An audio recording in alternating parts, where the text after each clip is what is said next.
Morning everyone, Jordan Meyer here from Wholesome Family Farms. I'm cooking. I just got done unrolling some hay for the goats and cows here. It's March 9th. Got a lot of calves dropping down and we're getting really muddy.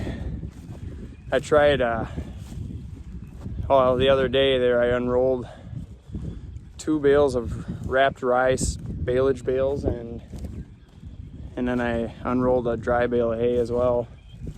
And I was hoping they'd eat that up before I had to unroll some more, because I had set some of them wrap bales on end here in the pen with them on the other side of the hill, trying to hide them a little bit, figuring maybe they wouldn't be able to eat it as good since the plastic is all around them and stuff yet, and I set them on end. But must have got here a little too late, and the hay that was in them wrap bales was too good to resist. So they started eating around them, and here I'll show you what damage they can do in a hurry if you don't get them unrolled in time. Well, here's where one of them was that I just got done unrolling. It was worse than this. Covered most of it up with a bale that was sitting there, hoping to heal it a little bit, but man, they can do some damage when it's muddy out. Wow. I think this is another one of them rye bales here. That's why they kind of left this one alone. Yeah. But it doesn't take much for them to do some serious damage. Over here it was really bad. That was a nice, beautiful smelling bale of wrapped baleage, and yeah, they wanted it now.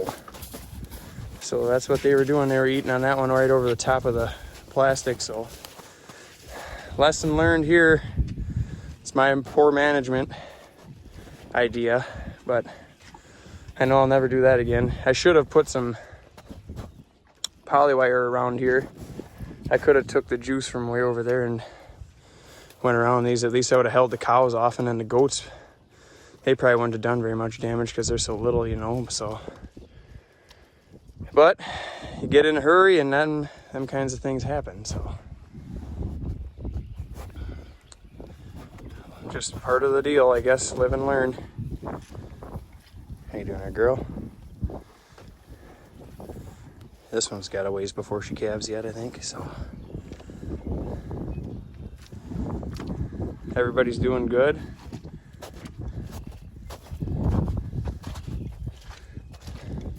That was what was left of the bale. That's how wide it was when I was unrolling it. It was about 2 feet tall, 3 feet tall.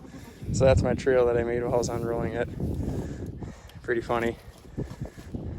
But spreading them out like that, they don't stand in one area and step and step and step and step and stomp and just completely soup the area. So that's why unrolling is by far the better way to do it. I wish I had a bale unroller, but I have to weld that one up yet, and if we get time to do that, there's too many other irons in the fire right now, but that's how that goes. Got to tag some more calves. There's one right down there laying there.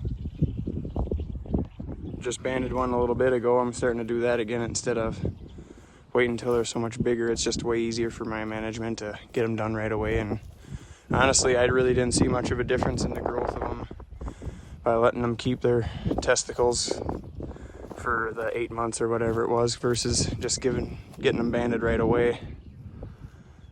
So that's what we're gonna do from now on. Beautiful morning out, just gorgeous. We're at about 39 degrees. Gonna get up to 65 today. Just unbelievable. But then I guess it's supposed to rain tonight and tomorrow, and then I think we're gonna be in the upper 30s for highs for the next week, maybe low 40s, and then freeze every night, so then we won't have to deal with mud as much at least, but we still got the rain coming, so that'll be an issue, I guess. Someone was asking about how we train our goats to 2 wires. I can just go over that with you right now, and mention some of the things. I guess what we did is we started with 3 wires, and they stayed in pretty good with that when we first got our goats. Rotated them around a little bit and had a really hot fencer on it. That's key. Those solar fencers, if you're working on just training goats, you better have that solar fencer just cooking, because most of them cheaper solar fencers, they don't even have a jewel on them. And they got the zap, so to speak, but they don't have the punch to go with it. So when we first trained ours, we had a plug-in fencer, and I think that one was just a little 6 jewel, but we did not have very much wire on it and stuff.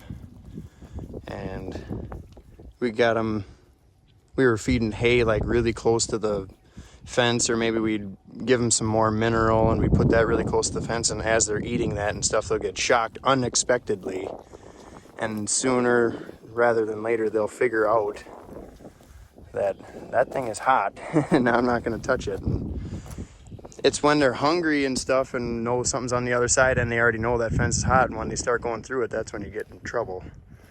But what our whole story was, we trained them with that 6 jewel fencer, and then we put them on a solar fencer and started rotating them around through the woods.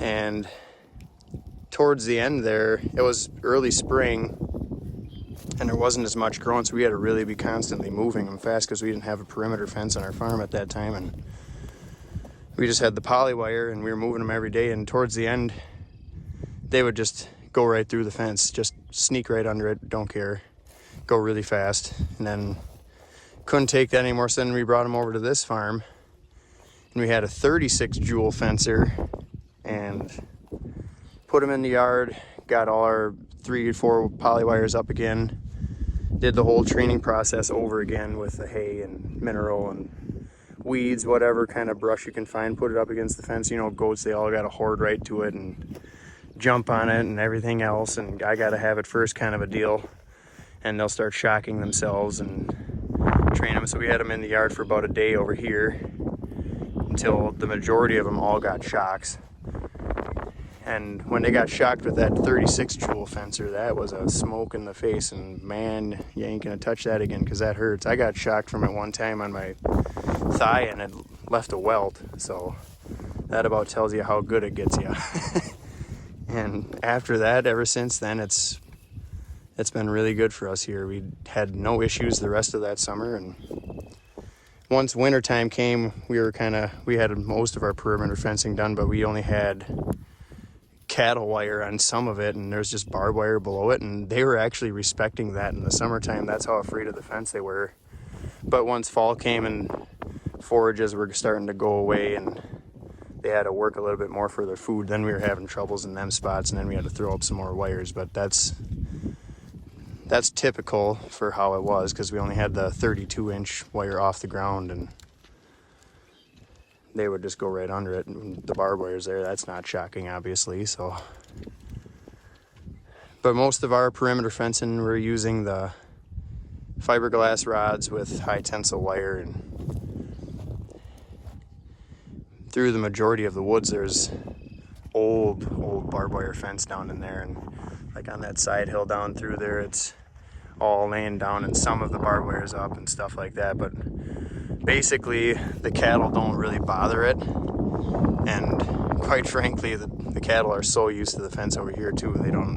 I can have the fence just up to my kneecap just for the goats, just 2 wires, and the cows, they'll stay on the right side of that fence too. They don't even bother it, so they're afraid of it. So that's about the story of us with our goats and getting them trained to 2 wires. And yeah, in the middle of summertime, if you're making sure they have enough forage in front of them and everything, and moving them enough, and they know that you're going to be there to give them some more stuff, you can even get by with 1 wire, but I would not recommend it, because you really have to be on your A game. Unless if you only have goats as your only enterprise and that's all you do, you could probably do it. But like for me, I got the goats, I got the cows, and then usually I have another group of cows on the home farm, and then I milk cows for my dad and uncle as well. So too many things going on to be able to manage them that close. So 2 wires works really well for us, and that's about what we're gonna stick with. So, and then this year we're actually gonna try to make cells in our woods. So you got the line fence like right there, about halfway up that hill, it goes all the way through there. We're probably gonna take polywire and just go right along the edge of the woods. They don't need to have any of the grass. We'll save that for the cows. And then down in the valley, we got a wire hook and a line fence that goes over there. It comes this way right through the valley and hooks onto that line fence. We'll split that off, just real simple, and it makes it a lot easier for moving these goats. Last year we had to make complete squares all the way around the goats. That gets to be a lot of work, so it would be ideal just to put up big enough cells for these goats so we can move them maybe once every few days. If they're browsing up off the ground, there's really no need for them to be moved every day. So if you have a cell that's a few acres and there's tons of brush in there, and you move them 3 to 4 days later or so, and they're still eating brush and stuff that isn't even on the ground, you're in good shape, because there's no parasites up there, there's nothing, and you're not overgrazing nothing either. They get the worms from the grass, and that's where they reside. So that's probably what we're gonna do for our management this year. See how that goes. But if you have any other questions or comments or anything like that, I'd love to hear from you.